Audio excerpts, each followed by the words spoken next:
Alright, good morning guys, or good afternoon, good evening, whichever one applies. Had some people asking me about these bikes, if I do a walk around or a review or whatever. So it's been a year, we've owned them for a year now, so I thought I'd do a 1-year review or just my thoughts. So I'm gonna go over them a little bit and give you my thoughts on the bikes. Alright. Cue the intro. Did you get it? Cue the intro. Alright, let's get started. Try to make this video quick, or relatively quick. Seems like most of my videos has been 30 minutes. Try to do them a little quicker. We'll start with the wife's bike. It's a 2016 Kodiak 700 SE. It's got this little storage compartment here. It's really nice. I like that. We went with the SE. They make several different versions. The reason we went with the SE is for this. You get your speedo cluster there, nice display. I think you get the light. But the main reason was that your push button 4-wheel drive. The non-SE models, there was like a little lever, I think right in here, that you would pull a cable and it would put it in 4-wheel drive. Well, I didn't really think that was a very good idea. And this is a wife's bike, so I wanted her to have basically the same thing I had, a push button 4-wheel drive. You push a button, same as the Grizzly over here, my bike. You push a button, you go on 4-wheel drive. And then it's also got diff lock, front diff lock. So it comes in this painted color here, which I like. Yeah, I like it's pretty cool. It's been pretty durable. I was a little concerned. Usually you get one, like the Honda over there. You just get either red or black plastic. It's not really painted. Well, this is actually painted. And I was concerned about scratches and stuff like that, but I've been impressed with the paint. It's held up. I mean, it's got some scratches here, but if you look, it's just so dark. Let me get a light here. Show you guys a little better. You can see, hell, I got as many scratches on the plastic. I mean, there's a few scratches up there. So the paint's held up really well. So I don't, that was all right deal.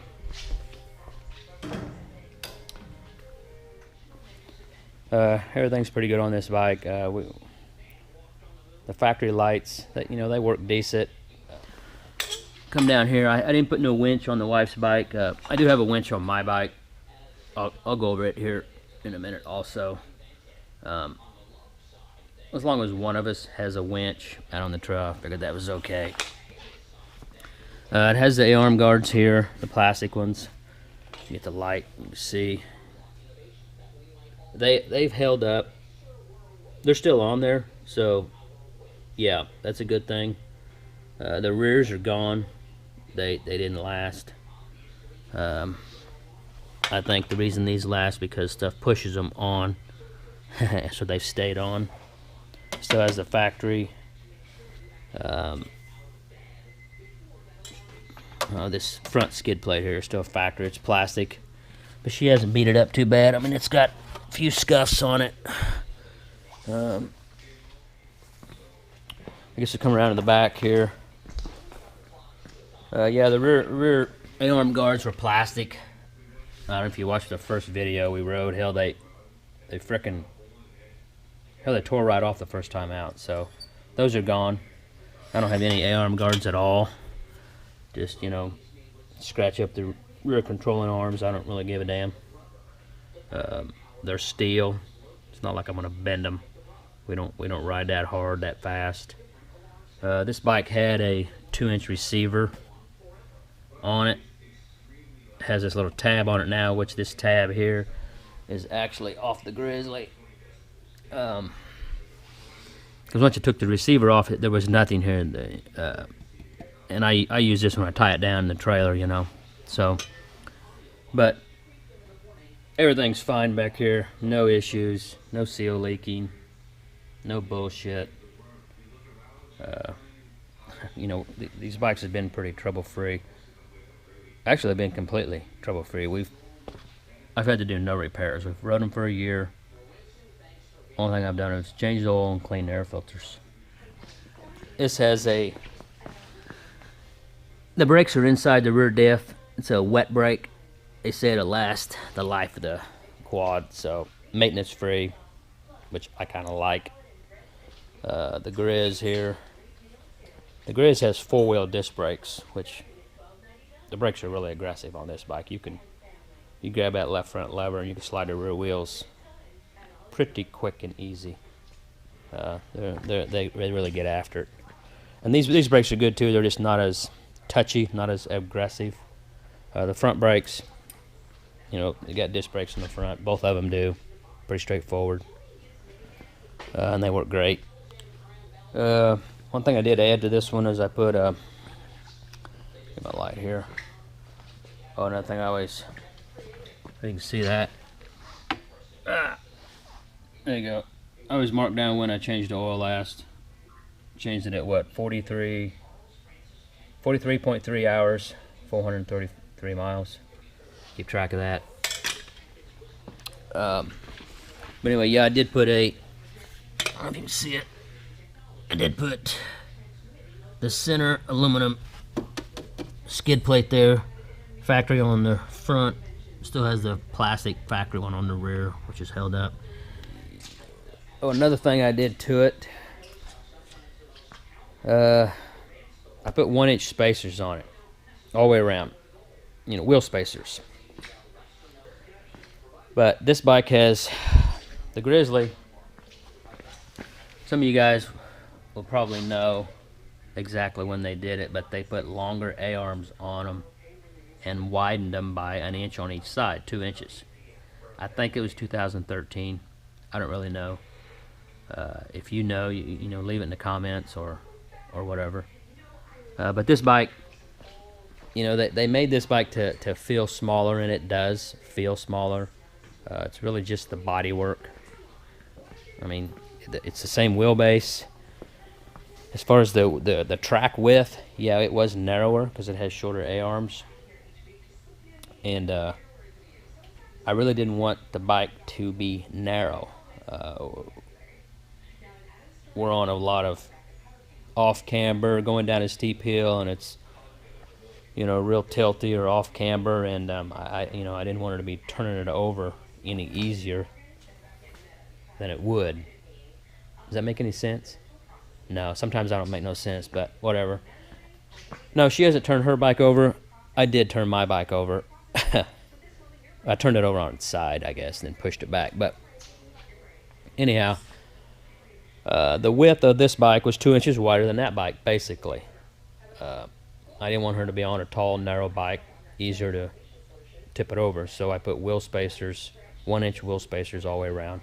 So it's pretty much the exact same width, track width, as that bike, as the Grizzly. It's got the same ground clearance. It has a lower seat height, which I think that's really the only difference between the Grizzly and the Kodiak 16 and 17.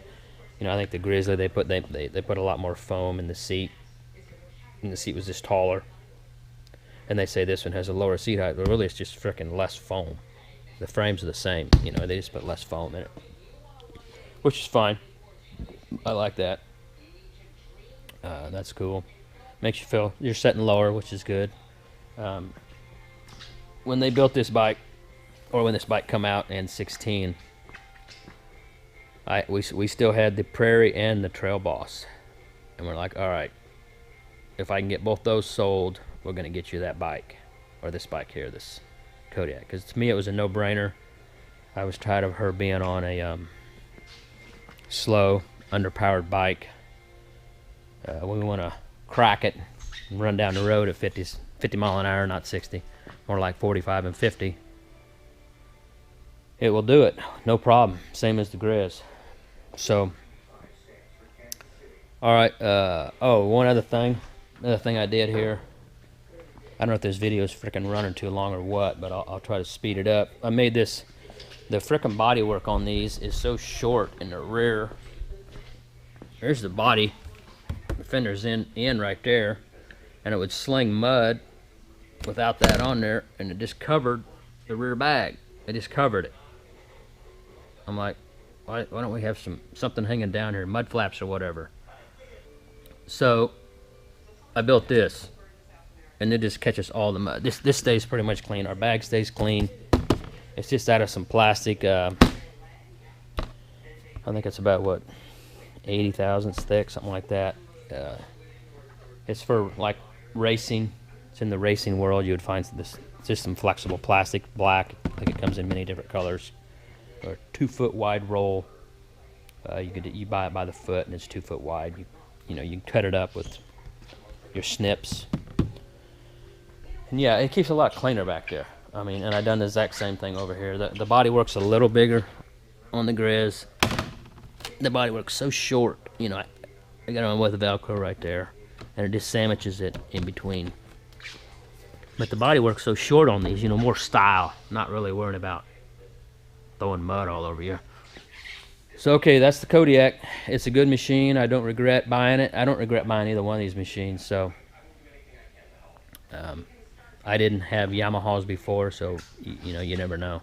Oh, and I did move the, as you can see, move the thing, you know. Come on, Yamaha, put the shit up there and make it convenient. Okay, the Grizz. I don't know how long this video is getting. I did put new tires on. I'm not really going to get into that upgrade that I did. I actually got some other stuff coming. Got some upgrades for both bikes. Should be here pretty quick, and then I'll do a video on that, on the upgrades, and then I'll talk about the tires, why I bought these particular tires, why I even put tires on it. So now we'll look at the Grizzly a little bit. Try to keep this short. My videos seem to be too long. All right, the Grizz, yeah, you know, I moved that. Moved the speedo, gauge cluster, whatever. I've done a video on that. This bike's been absolutely trouble-free. Oh, one of the difference. I'm sitting there looking at the belt area.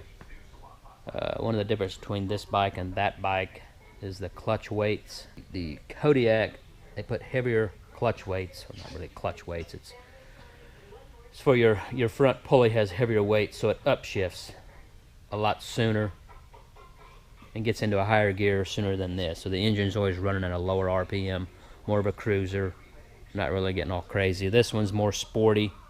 Your engine's running at a higher RPM. That way when you crack the throttle, you know, has more power. You play a little more. I think the 16 Grizz even has lighter clutch weights than this one. I'm not sure about that. If you guys know, you can leave it in the comments. Has your little storage compartment here, you know, dry storage, whatever, sealed up. It's got a storage compartment under the seat, which with your bag on there, that storage compartment, you know, there's a little tab on the back of the seat. You lift that and pull the seat off. Well, that's fine. It's easy without a bag. With the bag on, it's kind of a hassle, but there is a pretty big storage unit under there. A container or whatever. It's sealed up pretty well. We've got the air compressor and a tool kit. I've also got a tow rope under there also. So I'm not gonna pull the seat up or anything, you know, just storage compartment. Transmission on these, on both of them, works great. It shifts easy. I did put a winch on it. Put a worn 2,000 pound winch with the synthetic rope.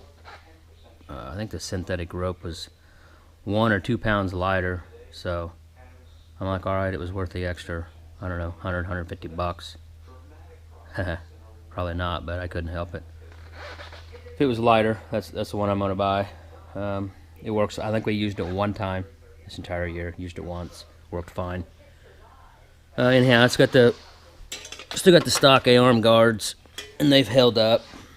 Surprised they've held up as well as they have, since the rears on the wife's bike, first trip out, they were falling off the plastic. You know, pretty much just a waste. And I don't have anything on it now, of course.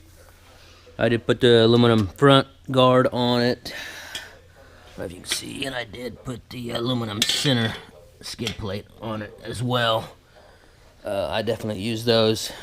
It's rocky down there in Arkansas, so we're always banging on the bottom, some rocks. I put new tires on it. Like I said, I just done that. I don't know, 3 or 4 weeks ago. I just bought them, and I'm gonna do that. Go over those tires in the next video with the other upgrades I got coming for the both of them. But the winch, I put the little switch thing right here. I didn't want all this shit up here, and I say that, and look at all this shit I got up here. So, whatever. I got enough stuff up there. My 2 GPS units. You know, like everything works fine on this bike. There's been no issues. It's been fine. What else did I do? Oh, I did build a pipe for it. The light in here. I didn't buy one, because if I can build it, hell, I'll build the pipe rather than buying it. So that's what I did. It's actually got a quiet core in the end of it. When I put it all together, the damn thing is it's pretty noisy.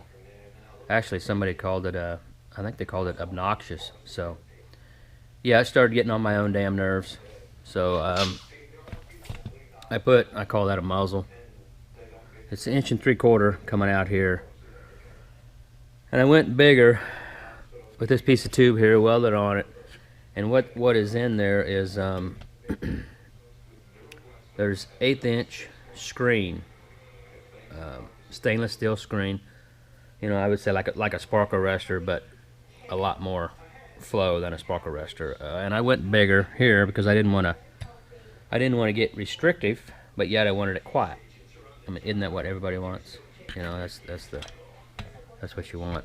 You know, and this pipe did have some power. I mean, this thing wraps up and runs pretty good. It runs pretty good for a 700. It gets with the program. Everybody likes more power, so whatever. So there's 5 pieces of screen laid in there, 1/8" stainless steel screen. And then a few weeks ago, I actually added this extra turn down, and it should be even a little quieter. So we'll see. Hopefully it's not obnoxious this year. And I built this holder for a gas jug. I like building shit, so I built that just to hold, and that jug's a 2-gallon jug, so I think they're only $8 or $10 at the hardware store. So that was, and I like it. It's down low center of gravity. I don't have it up on my rack somewhere, so that was good. All right, they've been 2 pretty good bikes. Getting ready to start our 2nd season of riding. We rode all of 16, rode the crap out of them. Actually, put quite a few miles on them. We rode a lot in Colorado. It has 914 miles, 76 hours. What's the wife's got on it? It's got her gas lights flashing. You can see that. I don't know if you can see it or not, but anyway, 909. 914, 909. Was that 5 miles difference? 5 miles difference. That's pretty good. I've only rode 5 miles more than the wife. Okay. All right, guys. I'm going to shut this down. Oh, another thing I'm actually working on right now. Man, that sun's bright. Actually working on a holder. We're going to take a chainsaw with us. We've got stopped several times last year on some trails with down trees, so I'm not really a fan of carrying a chainsaw, but when you're interested in going down a trail and there's a tree laying across it, that's the issue. That's the problem. You gotta be able to get around that. So, all right, guys. Thanks for watching the 1 year review. We're pretty happy with these bikes, and we'll get going. I think we're gonna go riding here in a couple of weeks. So, all right. Thanks for watching. I'll see you out there.